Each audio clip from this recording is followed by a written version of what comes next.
கோயம்புத்தூர்ல தனியார் கல்லூரி மாணவியோட பாலியல் வழக்கு வந்து தமிழ்நாடு முழுக்க மிகப்பெரிய ஒரு கேள்வி எழுப்பிட்டு இருக்கு. ஏன்னா வருஷம் இதேமாரி ஒரு சம்பவம் நடந்துட்டு தான் இருக்கு. சென்னையில வந்து பார்த்தீங்கன்னா அண்ணா பல்கலைக்கழக சம்பவம் நடந்து சாருன்ற கேள்விக்கே இன்னும் விட தெரியல. அடுத்தது கோயம்புத்தூர்ல இதேமாரி ஒரு சம்பவம் நடந்திருக்கு.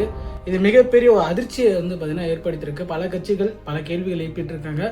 ஆளுங்கட்சியில வந்து எந்தவித பதிலுமே வரல. கோயம்புத்தூர் எதுக்காகவே 7 தனிப்படை அமைச்சு வந்து பார்த்தீங்கன்னா சம்மந்தப்பட்ட குற்றவாளி போலீசார்கள் கைது பண்ணியிருக்காங்க. 2 நாளைக்கு முன்னாடி நைட்டு ஒரு 12 மணி அளவில் சம்மந்தப்பட்ட நபர் சம்மந்தப்பட்ட பெண்ணுமுத்து ஏர்போர்ட்டுக்கு பின்னாடி வந்து காரில் உட்காந்து பேசியிருக்காங்க. அந்த டைமில் வந்து பார்த்தீங்கன்னா மது போதையில் வந்தவங்க இவங்க பேசுகிற கத்தியால் கார் கண்ணாடி உடைச்சிருக்காங்க, கத்தியால் வெட்டியிருக்காங்க. அந்த நபர் சம்பவ இடத்துல வந்து பார்த்தீங்கன்னா மயக்கம் போட்டு விழுந்திருக்காரு வினோத் என்பவர். அது கத்தி முனையில் கழுத்தில் கத்தியை வச்சு கூட்டு போய் பாலியல் வன்கொடுமை வந்து பார்த்தீங்கன்னா ஆளாக்கப்பட்டிருக்காங்க.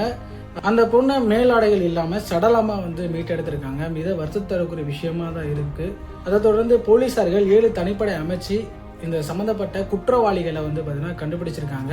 அதாவது தகவலின்படி பல்லட பகுதியில் வெள்ளக்கோயில்ன்ற பகுதியில் வந்து இருந்ததாக சொல்லப்படுது.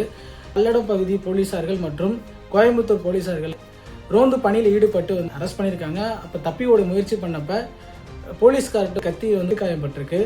அதாவது துப்பாக்கி முனையில் வந்து சம்மந்தப்பட்ட குற்றவாளிகளை வந்து தமிழ்நாடு காவல்துறை வந்து பிடிச்சிருக்காங்க.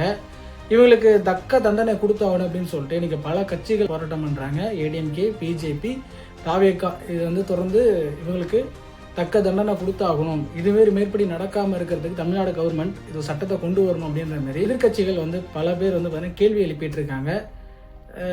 ரொம்ப கஷ்டமாக இருக்குது. ஏன்னா வருஷம் இதேமாரி ஒரு சம்பவம் நடக்குது. தமிழ்நாடு முழுக்க மிகப்பெரிய ஒரு அதிர்வலைகள் ஏற்படுத்தியிருக்கு இந்தமாரி சம்பவம். இதை பற்றி என்ன நினைக்கிறீங்க அப்படின்றது மறக்காமல் கமெண்ட்ஸ் கமெண்ட் பண்ணிட்டு நம்ம சேனலை மறக்காமல் சப்ஸ்கிரைப் பண்ணி வச்சுருங்க.